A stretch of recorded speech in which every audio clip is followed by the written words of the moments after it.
It was a damp and dreary morning when the neighbors of Elm Street first sensed that something was awry in the old Victorian house at the end of the lane. The gentle hum of morning routines was frequently disturbed by sudden cries piercing through the quiet, causing curtains to twitch and whispers to spread like wildfire.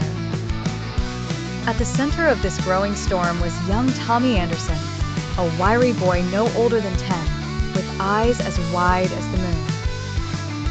To the outside world, Tommy's mom, Mrs. Anderson, was the quintessential portrait of a caring single mother, always putting on a brave face, attending the PTA meetings, and serving steaming cups of cocoa during charities.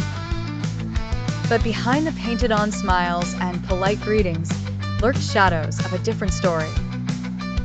The Anderson household was a fortress of secrets. Mrs. Anderson was a disciplinarian of the harshest kind, often berating Tommy for the smallest of infractions, real or imagined. She wielded emotional manipulation like an artist strokes a brush upon canvas. She kept Tommy isolated, feeding him tales of a dangerous world that was out to get him, ensuring he never questioned the fortress she built around him. Things took a darker turn when Tommy accidentally spilled milk on the new carpet. It started with yelling, the words cutting sharper than any knife. Soon, she progressed to physical punishment, each time a stark reminder of her dominance over him.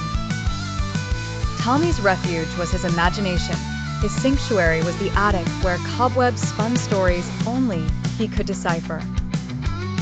There, among forgotten relics and dust-laden memories, Tommy found solace.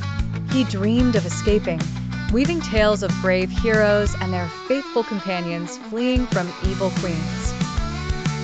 One fateful afternoon, while rain drummed upon the rooftops, Tommy saw an opportunity.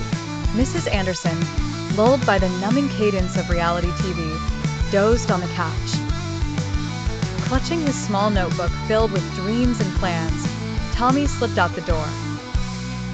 His feet pounded the wet pavement as he dashed toward an unknown future.